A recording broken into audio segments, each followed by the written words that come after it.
Hey, everybody. Welcome back to the Jocks of All Trades podcast. I'm your host, Kyle. This is our TV show, Sideline GMs. And then for you that are listening on audio on Anchor, can't wait to dive into this. I have a special guest with me today, former Meadowbrook Christian School alum and Penn State alum. We are Travis Denham. How you doing, Travis? I am living the dream, my dude. Thanks for having me on. Yeah, no problem. You are also a Broncos fan, so that's kind of mainly why I have you on, because you know a heck ton about them, right? I'm assuming. I hope so. I did have a slow day at work, so I was able to cram a bit for this. So I know more than I did this morning, but it's well, I'm going to come to you in a little bit about the Denver Broncos, but right now, let's talk about the Bears. Travis, the Bears are pretty horrible this year. They just fired Matt Nagy, of course. I feel like that was a long time coming. I don't know why it took them so long to do that. But they need a lot of help. Their offensive line's in shambles. Jason Peters started for them this year. When you have Jason Peters starting for you, you kind of – you're on your last limb there. Literally, probably his last limbs. So still kind of killing it for a 45-year-old, whatever he is right now. But not the ideal situation if you're Justin Fields having those guys lined up in front of you. No. And Allen Robinson could be on the outs this year. He's on his last year of his deal. Well, I think they franchise tagged him last year. If I were him, I'd probably leave because I don't know if I want to be attached to that organization any longer. They haven't done anything. So right there is two needs: tackle, wide receiver. I'd probably say the interior of their offensive line is pretty bad as well. Cody Whitehair is okay. James Daniels is a free agent. And then for some strange reason, they kept Jimmy Graham last year and not Kyle Fuller. So I would say corner is probably a need as well. Well, I mean, as the resident Broncos fan, I could say they weren't missing a ton with Kyle Fuller, if I'm being honest. He did get picked on a lot, but I mean, everything right now is look, you got a young QB. He's clearly very talented based on what he did at Ohio State. Not jaded at all for him, shouting Penn State about it. But I mean, everything right now needs to be catered because who's their best receiving target now? Assuming Allen Robinson's finally freed. Yeah, it's Darnell Mooney. Darnell Mooney, probably. That's it. I mean, even Cole Kmet at tight end's not the greatest. Cole Kmet, right now, anyway. Penn State legend Jesse James. David Montgomery. David Montgomery is very, very good. He is. He just hasn't had a lot to work with. But I mean, right now, clearly they just need to focus on finding some way to somewhat replace their receiving talent, Allen Robinson, even though he didn't have that great a year. Yeah. Finding some way to kind of shore up that offensive line a bit, and then just bringing a coach that's offensively minded that can work with Justin Fields. The talent's there. It's just clearly, I mean, in terms of guys like Trevor Lawrence and Justin Fields this year, just based on their head coaching situation, I'm willing to let's just forget this year ever even happened, and let's just start from square one. Both. I mean, I could have told you as soon as Urban Meyer was hired, I'm like, he's gone this year. There's no way he's sticking around. Matt Nagy, again, should have been gone last year. So that kind of brings up a good question, though. Where do you think they should go with their next head coach? I mean, again, just focus on offensively minded. Just everything, honestly, right now should just be catering to Justin Fields. Yeah, I mean, quarterbacks, everything in this league. Yeah. And I mean, it worked out for the Cardinals with Josh Rosen's dropping him and getting Kyler Murray, but I think he's still very much an unknown commodity at this point. Yeah. So anything to just get somebody offensively minded. So I know the Sean McVay meme of getting the offensive mind, but Kellen Moore or maybe somebody a little more seasoned Kevin O'Connell or Brian Callahan out of Cincinnati, someone with a little bit more seasoning under them. Mm-hmm. But I mean, just get somebody offensively minded that could really sit down and focus with Justin Fields a little bit more. And then just as long as you kind of get that shored up, then I think there's enough. I don't like their defense, but I think that there's enough there to at least make something resembling a playoff run if they're able to put the pieces together. Yeah, and a lot of their guys on defense are not getting any younger. So, for the last 3 years, everyone's just kind of capitalize on your really talented defense, make it to the, it's kind of getting to that point now where it's like those guys are kind of on their last legs of their, elite, 3-year whatever, where they're actually like good football players like Khalil Mack, Akeem Hicks. I feel like even like the safeties, Eddie Jackson, maybe, like I feel like earlier in their career is when they should have had a run, and now they're kind of like, I don't know if they're as good as they once were, so it might be time to start cycling in new talent on the defense as well. Yeah. I mean, like Khalil Mack is tying up a lot of their money, but I mean, they have about, I think, $40-ish million in cap space this year. So, I mean, they have money to throw around and like try and fill some of those gaps, especially when, you still got your QB on a rookie deal. Like that, it frees up a lot of money elsewhere. So, I mean, they have money to play with. It's just a matter of, maximizing the value for what they have. So, I mean, there's plenty of holes all over this team that they need to fill. But then I think like the biggest one is just, if Justin Fields doesn't work out, at least give whoever comes in after him a comfortable position to at least step into with, some solid receiving targets and a line that's not going to get him killed. For sure. Yeah. Let's look at their 2021 draft picks, just a few of them. Obviously, Justin Fields. Tevin Jenkins, they drafted in the second round, barely played this year. Not really sure what's up with him. I think he kind of was hurt, struggled quite a bit. Then they got a tackle in the fifth round who played a little bit, Larry Borum. I'm bored of him. Round 6, they got Khalil Herbert, who did play this year and did pretty well. But again, not like one of their biggest needs at running back, but did very, very well for them.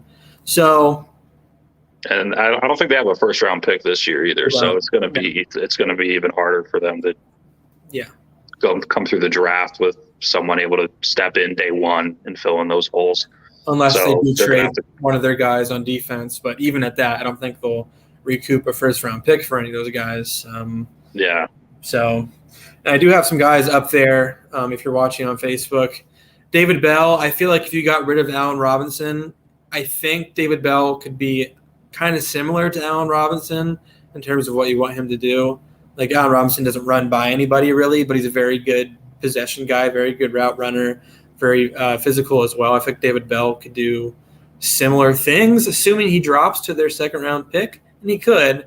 I feel like there will be a decent receiver as well as one of those tackles there that I have listed. That Daniel Falio from Minnesota is like 6'9", 380. I don't know how good of a pass protector he is, but if you look at Jordan Mailata with the Eagles, I mean, if you can get something similar out of him, just a very massive human being who can protect the left side of your offensive line, I mean, that's kind of what we're aiming for here. So are any of these guys kind of sticking out to you, or is anybody else that you think of that could be a good fit for them? Yeah, I'm just going to not make myself look dumb and just say, honestly, not the most knowledgeable on the Bears draft. Like, what pick are they, like around 40 or so? Yeah, they're like second round, like pick 37 or 38, I think. Yeah, I mean, it's – yeah, I mean, I like David Bell, and I like London too as well. I mean, but like in terms of anything else around there for like what they're doing, like what their value is, I'm just not the expert on it. Yeah. But I mean, just take best available tackle if neither of those guys are available. Just feel like I made my position clear. Just start bowing to Justin Fields and just making him feel like a king.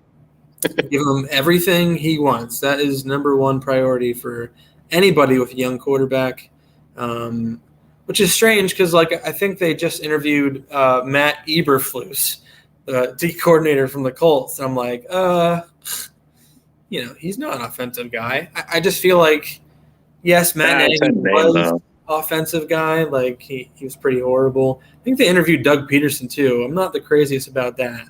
I mean, I think he could provide some kind of leadership and consistency, but I don't know how well he'll develop Justin Fields. I think that's kind of what you want, is someone that knows how to develop quarterbacks. So we'll see what happens with them. But the main part of this show is the Denver Broncos. This is why you're here, Travis Denham. Talk about the Denver Broncos. Oh, God. Tell me what went wrong with them this year and how we can fix it. I mean, if you were to ask me about this time last year, showing me their schedule, assuming I knew what the roster was going to be, I would have expected them to go about 7-10. And what do you know? That's exactly what they did.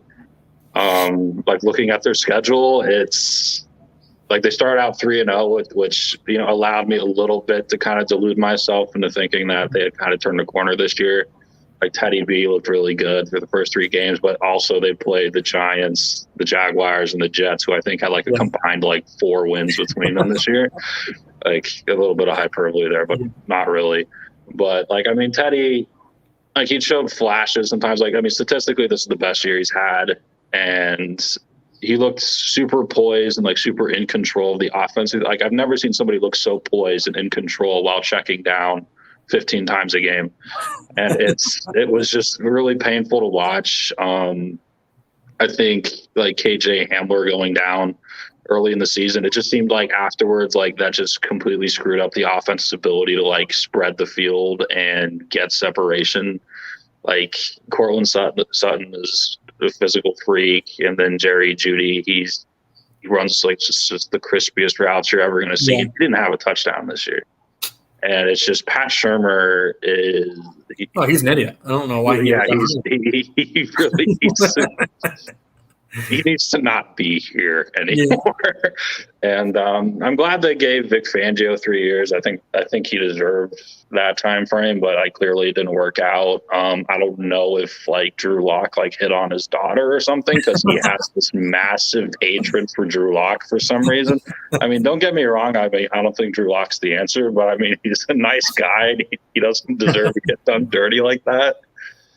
But I mean, so I mean, like the biggest. Why do they go defensive guy as head coach? Like, is that what John Elway wants? Like, I feel like they're looking at a lot of defensive-minded guys. I feel like that's not the way to go, but can it work that way? I don't know. I mean, that's how we won our Super Bowl. True. Like, I mean, it's longest playoff drought in history after winning the Super Bowl. But I mean, the last time we went, we did win, so that's definitely helped soften the blow a little bit.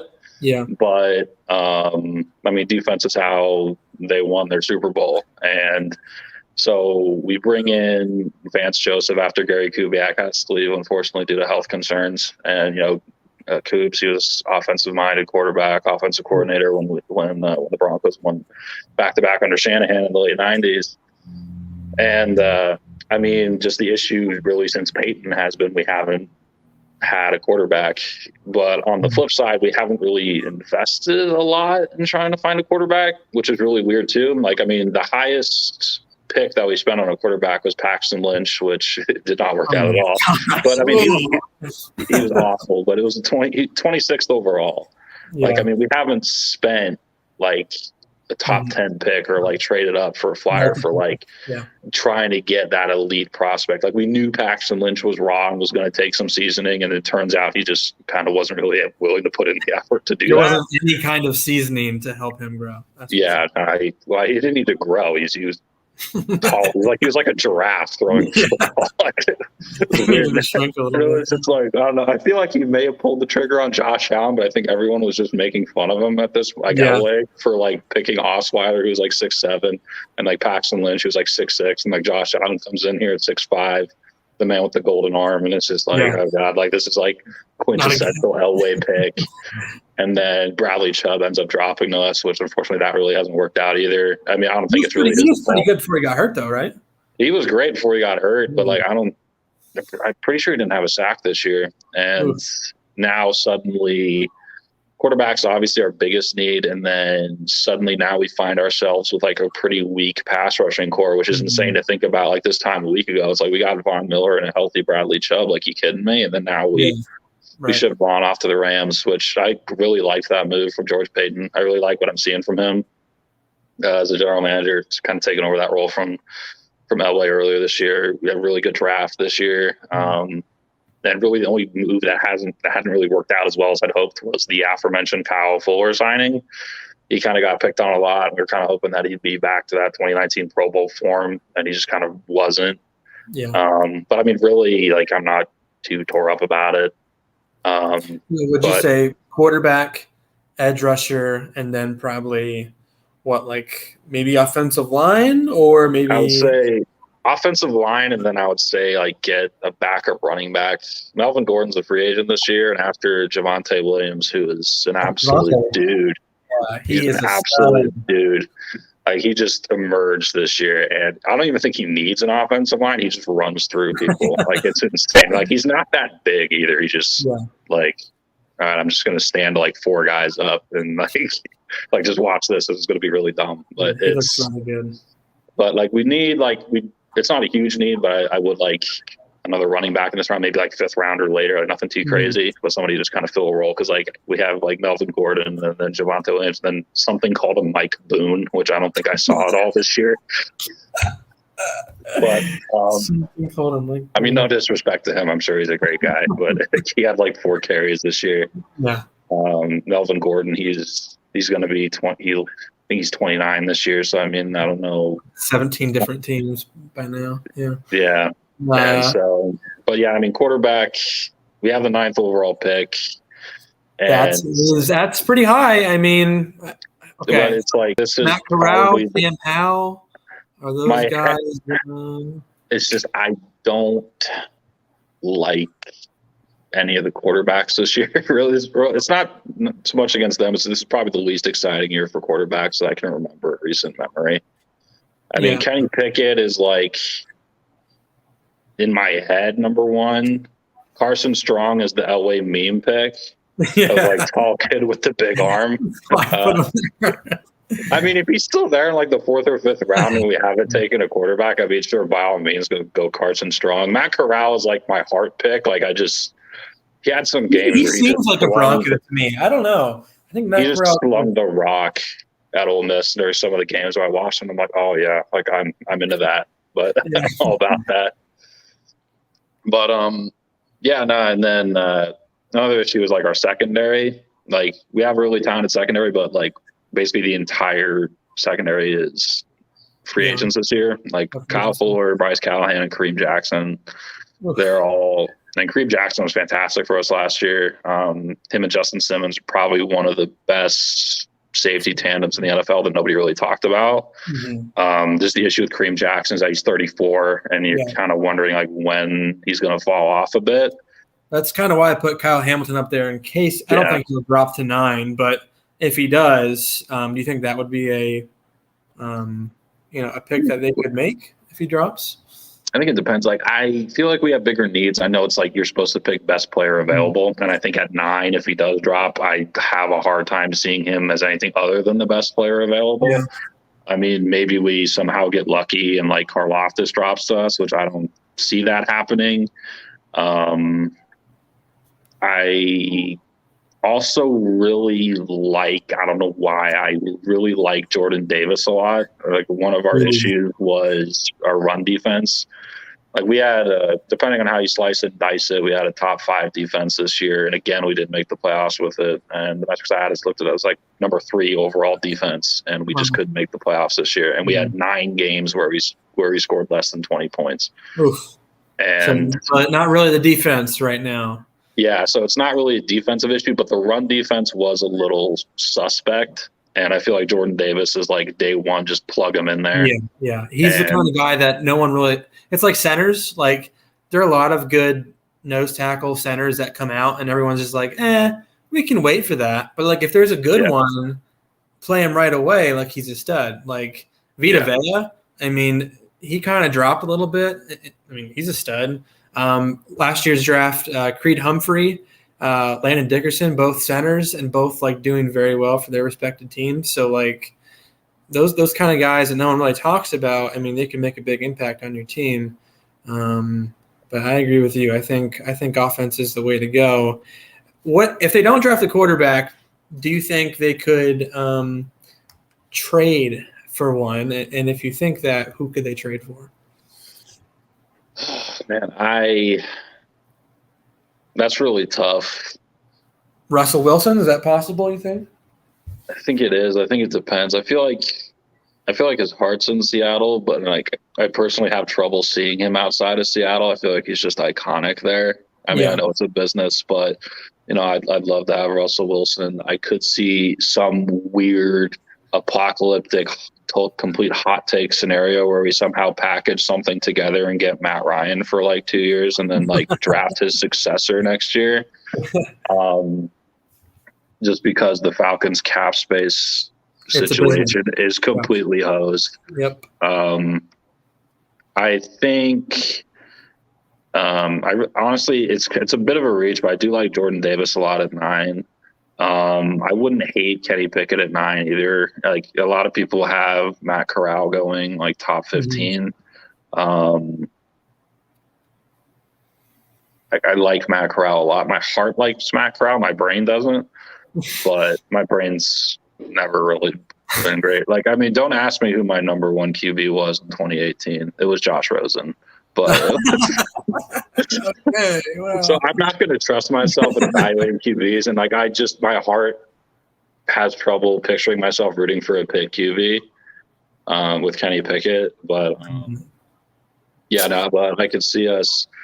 I mean, maybe if like with the Packers, I think they're my favorite to win the Super Bowl this year. So I don't see like if for some inexplicable reason the Aaron Rodgers drama starts up again, like it did last year for some reason. Like, well, if they lose the championship game, definitely. I mean, it probably will. Yeah. You know, so I mean, what happens? They get there, and then Aaron Rodgers is like, "Well, my team's not good enough. They don't surround me with enough players. I don't want to go to a new team." Yeah, That's no, the guy cut my favorite practice squad wide receiver or whatever. Yeah. It was like Jake Kumaro or whatever. Yes, yeah. Like, he was all tore up about that guy. The dude's crazy, but like, I mean, he can throw the ball, which is, I mean, the most important thing. I mean, another thing that the Broncos need to figure out, I think, kind of before everything else, though, is just like the ownership situation. I feel like that's definitely trickled down, at least to the front office a bit, in terms of like the inner politics of like the Bolin family and them trying to figure out, you know, who gets what. And so they're saying that they're going to hopefully have the team sold by spring. But I mean, these things move pretty slow, so I'm not going to hold my breath on that. But I mean, like apparently there's a group with Elway trying to make a pitch for it, and there's another group with the Manning brothers trying to make a pitch for it. I mean, just like just cool get somebody. That'd be really cool. Just get somebody there that's not the Bolin family right now because they're just so toxic. I mean, they need to figure that out. Get the head coach figured out. I'm terrified that they're going to pick Dan Quinn, and I feel like that's kind of where the compass is pointing right now. Yeah. Did we already see him as head coach? Like, I mean, I call it Atlanta like the rice cake of football teams, and Dan Quinn's like the rice cake of football coaches. Because, like, I mean, coincidence, like the Atlanta connection. Yeah. But he's just like, I feel like we've seen what he's capable of, and I feel like we're just destined to more like, 9 and 8 seasons if we go with Dan Quinn. Yeah, like if your defense is that good, I don't know if that's due just to Vic Fangio. I feel like it's not. I feel like you're saying, your GM did a pretty good job at drafting. And they still have a lot of talent on defense. Like we're talking about capitalizing on that. So how to capitalize on that is get maybe an offensive guy, package him with a quarterback in the draft on a very relatively low salary, and that way you can capitalize on this good defense that you do have. But like you said, Dan Quinn, that's not the direction to do that. So, yeah. So, I mean, like my favorite coaches for the Broncos are kind of the same ones I listed for the Bears, like Brian Callahan, Kevin O'Connell. And then my stupid in my heart mean pick is Kellen Moore, which is really funny that I say that considering that the one surprise win that the Broncos had was when they absolutely smoked the Cowboys, which was just hilarious to me. But I feel like, you're going to get a quarterback out of college, like let Kellen Moore get his guy. Like he was a college quarterback and he was a college quarterback recently. Yeah. Like he's a young guy. Like I think he still is like the all-time winningest FBS college quarterback. Like he knows how to win. Like he knows how to control a locker room and command it. Wasn't Boise State?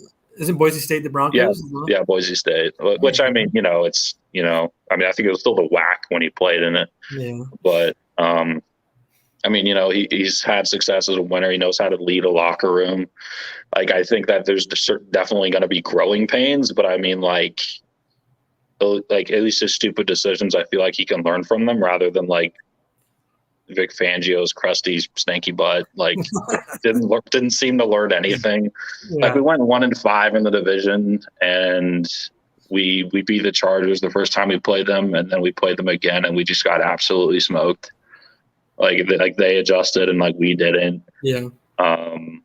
So that's kind of like part of the reason I was glad that we kept Vic Fangio around another year was just so that we could just fire him and then bring in somebody else and actually have a quarterback. Yeah. Let him get his guy, rather than like having Vic try and like pick somebody last year. Yeah, that's true. And then just bring in, whoever we bring in, and then he has to deal with this quarterback that, maybe isn't a good fit for him. Right. Yeah, and maybe if they do go to Kellen Moore, kind of guy like that, then, there are going to be growing pains because he is so young. He's not a head coach yet, but I feel like if you can get a defensive coordinator that can just run the defense, like if somehow you could bring back Vic Fangio as defensive coordinator. I wouldn't. I know Vic. I wouldn't hate that, but I know Vic Fangio would hate that. That's the problem. But you wouldn't do that. But like if you could get a guy that could just run the entire defense and let Kellen Moore take care of the offense, and like I think that could work, especially where they're positioned in the draft, along with young Javonte Williams, a young receiving core that's very talented, a tight end that's very talented and young. Like you have a lot of good pieces there. You just need a signal caller to. Yeah. And like I think another reason that the compass is kind of pointing towards Dan Quinn is just because of our success that we've had with hiring like first-time head coaches. Mm-hmm. I mean, even in the Kellen Moore scenario, like when's the last time we hired a hotshot young head coach that looked like was going to be all the rage, and he turned out to be a crazy narcissistic sociopath, and that nearly destroyed the team. So, I don't wish ill will on anyone, but if Josh McDaniels were to like drop his ice cream cone, I wouldn't feel very bad for him. He's just the worst. Yeah, he is pretty bad. Because then like he pulled that stuff with the coach, and like with the Colts, and I felt so bad for the Colts, but I'm just like I saw this coming 1,000 miles away. He's a weenie, and I'm glad the Patriots lost. But he's the worst. And then so like I mean, we hired Josh McDaniels, and then we bring in John Fox, who had plenty of experience as a head coach, and then obviously we bring in Peyton Manning, and then that gets us back on track. And then John Fox can't quite close the deal. So we bring in Coos, who's a guy, plenty of head coaching experience. We win the Super Bowl. Coos has to leave. And then bring in another first-time head coach, Vance Joseph, who I've never seen. It just felt like we accidentally won games sometimes. Like I've never seen a team so like unprepared. Yeah. Like we hadn't been shut out in like over 30 years. And I think we got shut out twice that year with Vance Joseph. And then we bring in Vic Fangio, who, I mean, I like him, but I think I think we knew what he was at that point. He's just a defensive minded guy. And I think there's a reason that he never progressed past that point sooner in his career. Yeah. So I feel like just due to the stigma that Elway might have in terms of, I don't know how much control he has over Peyton. He says he's pretty hands off, but I know that John Elway's kind of a type A personality, and like I love the dude to death, but I would never want to meet him just because I know that I would hate him. But like he said, it's pretty hands off, but I just feel like he's going to be whispering in Peyton's ear, like, hey, let's get somebody with some experience. And then the logical step in that case is to go with Dan Quinn, which sucks in the biggest way, but that's kind of what I'm feeling. So in summary, bring in an offensive-minded head coach, take our best quarterback at 9 if we like him. If not, I wouldn't hate getting Jordan Davis or trading back, and Kyle Hamilton if he's there, like you said. But I mean, overall, and then we can trade up for something in the second round too. We got the second and the third from the Rams for trading Von Miller, and then Kenny Young. I mean, if we can re-sign him, I'd love that. He played really well for us in Von's absence. I mean, I feel awful for him for having to come to this dumpster fire after coming from the Rams, but like, he's been really good for us. But I mean, that's kind of the situation we're at in the summer. We don't have an owner, we don't have a coach, we don't have a quarterback, and those are kind of big three of the three. most important things to success. So for sure. You get those figured out, you should be in good shape, but yeah. Easier said than done. Let's move on to the Atlanta Falcons here. Probably even bigger dumpster fire, if I'm being honest. Oh, yeah. No, it's going to feel cathartic to talk about these guys now. Like you said, they have a very limited amount of cap space, meaning they have none right now, like none at all. So they need to do something with that. Yeah. I would say the biggest thing for me is like I haven't really liked Matt Ryan in a while. I feel like he's very overrated. What do you think about Matt Ryan? Do you think they should move on from him or just keep him until they find a new quarterback? I mean, they're kind of at a weird spot just because he does have a pretty big contract. So even if they try to move on from him, they're just going to be stuck with that more dead money unless they can somehow work out a deal that whoever they ship him to takes on some of that cash somehow, or they restructure it, signing bonuses, whatever financial terms they have. But I think that they need to start thinking about a succession plan, depending on who's available. Like, I don't hate the idea of them, honestly taking a QB at 8 because I think they're right ahead of the Broncos because they also went 7-10. But I mean, I wouldn't hate the idea of them taking a QB at 8, like grabbing a Matt Corral or like a Malik Willis or something. Mm-hmm. I mean, Malik Willis, they could probably trade down and still get him. Yeah. But I mean, I don't hate that idea at all. But I think that there's also just so many other needs that they can address. Like, they could use another wide receiver. Ridley might be gone. He doesn't really want to be there anymore. Yeah, I don't really blame him. So yeah, I don't blame him. I'm like, good. Like, Julio probably should have got out there quicker as well. But I mean, maybe they can.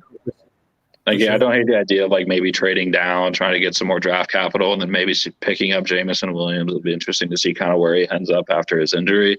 Yeah, like they said they came out pretty optimistic that he'll be able to recover, but it all just kind of depends on kind of how that shakes out. But I think he'd be a really good addition for them because especially if Calvin Ridley doesn't want to stick around. Yeah, which I don't really blame him again. But I think Jahan Dotson could be good as well, maybe in the second round. Just because I don't want him to go there. I don't want him to go there. I don't know. I feel like he is kind of Calvin Ridley-ish in a way. Yeah, I do like because they do have that early second round pick as well. I do like Arnold Ebiketie there for them too. Yeah. It's weird how he's kind of risen up draft boards. Like, I figured he'd get drafted, probably like third, fourth round. Now I see a lot of people kind of mocking him in the first and second. So it'll be interesting to see where he goes. I mean, he was killer. There wasn't a ton of bright spots for this year for my Penn State Nittany Lions. Yeah, him and Brisker and Brown probably were the biggest three, I think. Yeah, Jaquan Brisker. Like, I don't even care that we have Justin Simmons. If he's on the board, same. I want him. And it makes sense. Like, I'd say get him, but I mean, it's. They have a ton of needs, and then like cornerbacks, like they could get like Stingley there, and with AJ Terrell did pretty well for them this year. But opposite, I think they have Fabian Moreau, who no one really cares about. So I think that would be good. I don't think Jalen Mayfield from Michigan did that well for them this year. I'm pretty sure I remember him getting like wrecked in many games. So I don't know how well he's doing for them. Typical Michigan man, but Kyle Pitts was good for them this year. He did obviously, very well. I mean, they got Stingley and Booth there at 8 if they want. If not, they can kind of maybe trade down some of the mid-teens. Like, again, grab Jameson Williams or maybe Elam out of Florida. But yeah, I mean, anything to do involving passing and stopping it or catching them. That's for sure. Their defense hasn't really been. Their defense hasn't Kyle really Pitts he's going to be a beast. But. Sam Howell. That's an interesting idea. It'll be interesting to see where he ends up. Yeah, I don't know where he'll end up. I've seen a lot, like, these quarterback rankings are like all over the place. A lot of people. I mean, they're not GMs; they're just goobers like me. But you have this Malik Willis is number 1, or Matt Corral, or Carson Strong, or all these guys just in different places. I don't really know who's going to be the top pick. I mean, I feel like it should be Kenny Pickett, but I don't know if it will be. But I feel like if the Falcons don't love any of those quarterbacks there, I think Sam Howell could fall to the second round and be like an Andy Dalton kind of pick, or Derek Carr kind of pick. Like I feel like Sam Howell's kind of or Drew Lock kind of pick, or Drew Lock, yeah, sure.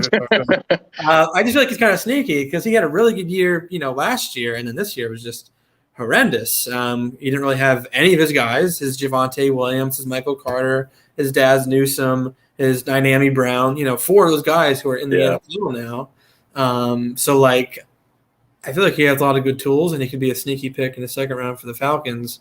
And if you did get him in the second round and you still wanted Matt Ryan, like you could still play Matt Ryan because like if it was a top 5 quarterback, everybody would be like, all right, play him right now. But if it's a second round quarterback, you're kind of like, well, maybe he can, wait a year behind Matt Ryan until we get rid of him. So I mean, even that, like even if it's just in the waiting position, I mean, they do need a backup quarterback anyway because they have Felipe Franks, right? Josh Rosen. So like, I mean, Matt Ryan, he's not exactly, 2016, 2017 form anymore, but like that's quite a cliff to drop off of. Yeah. when we're talking about QB. So like, I mean, even if the plan is to have him succeed Ryan, then like I don't hate that pick at all. Then I have Ahmad Gardner from Cincinnati. I feel like I haven't really talked about him a ton on any podcast yet, but Sauce. Just from what I've seen of him and heard about him, like he's feisty and he's long and he hasn't given up a touchdown in his career, which is, I mean, it is Cincinnati. So you're not playing against like the best teams in the world, but still, that's pretty amazing. Like he shut down, I feel like his side of the field when he played Alabama. So, I mean, I feel like that could be a good pick for them at 9, or again, like you said, if they wanted to trade back and get someone, he could be a target for them. And Ojabo, I don't really know what you think about him. I mean, he was opposite Hutchinson the entire year, and obviously Hutchinson probably got a lot of double teams, so Ojabo got 1-on-1 and could capitalize on that. But they need pass rush desperately. I think Steven Means is starting for them, so yeah. Yeah, I don't like the pick, or I don't mind the pick. It's like you said, it is tough to evaluate, right? Just with like generational guy like Aiden Hutchinson out there. But I mean, but it maybe Aiden Hutchinson is a product of Ojabo. Did you think of that? Yeah, it could be. I disavow that phrase. That's the dumbest hot take that's ever been said on here, probably. that would be a hot take for sure. Yeah, calling it out. But what was I going to say? Yeah, the Falcons, like you said, they're just in desperate need of a ton of help. I don't think they have really a direction right now. You know what I mean? Like a lot of teams are kind of like, oh, this is where they're going to go. They have a young quarterback to build on, or they have a solid defense to build on. Like Falcons don't really have a great defense. Calvin Ridley is probably going to be gone. The running backs, I mean, Cordell Patterson's nice, but I don't think he's going to do this every year. This is a weird renaissance resurgence of Cordell Patterson. Yeah, I think that's a fluke. And then Matt Ryan, like he's not going to be there forever. So like they're in a weird spot with Arthur Smith. Like I don't know if Arthur Smith is going to be the guy to rebuild the Atlanta Falcons. I think early on I heard they were like, well, I know he doesn't have Derrick Henry, but he's not going to run the ball, but he's going to get the ball to his best players. I'm like, well, yeah, every coach should do that, but also he doesn't have Derrick Henry. Like he's a unicorn, and I think maybe Derrick Henry kind of made him look, better than what he was. So I had to Google Arthur Smith because I had no idea what that guy looked like. I was like, I know it's Arthur Smith as the coach, and I'm like, I don't even know who this dude is. Like he could be like 70 years old for all I know, but. This is out of the Falcons are just at a weird place right now, and I'm glad I'm just an armchair GM and rather not like an actual GM for these guys because I don't know how you dig out of this hole in any time soon. I mean, Matt Ryan, I don't think he's that kind of guy, but like I feel like he wants to win the Super Bowl, and I think anybody with 2 brain cells to rub together just kind of knows that the Falcons aren't going to be in that position anytime. Wow, he's still a viable option at quarterback. So I mean, maybe he requests a trade, but I feel like he's Atlanta through and through, and I love that and I respect that. But yeah, I don't see a way forward for Atlanta right now. Yeah, I definitely do not have a direction at all. Is this your leader? The legend, right there. Is this the man that's going to bring you back from the brink, Atlanta? It's not. This the guy that holds your trust? I don't know. I do not know. I don't think so. So, yeah. Yeah. I think all three of these teams, though, that we've talked about, I really do think the Broncos have a leg up on both of them, just from a talent perspective, I think. Like, I know KJ got hurt this year. Mm-hmm. I know Sutton, I don't know if you want to call him injury prone, but he was hurt last year. Judy got hurt, but like if all of those guys can stay on the field, including Patrick, like that's a really good receiving core.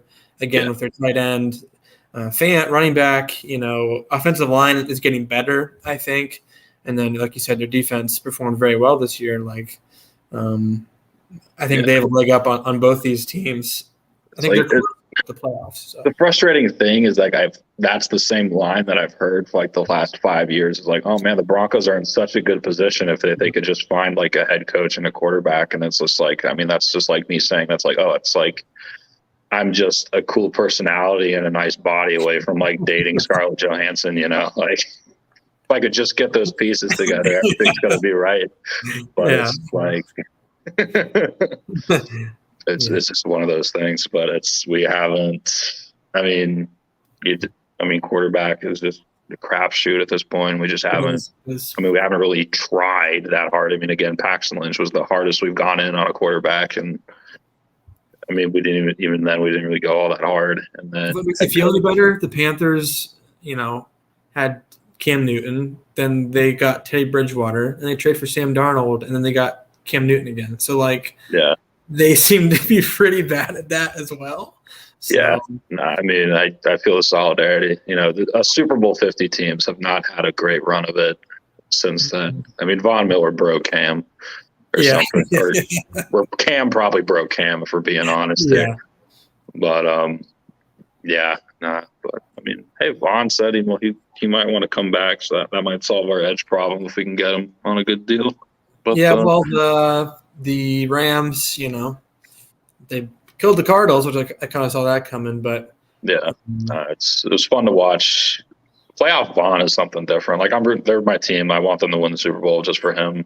He just finds another gear.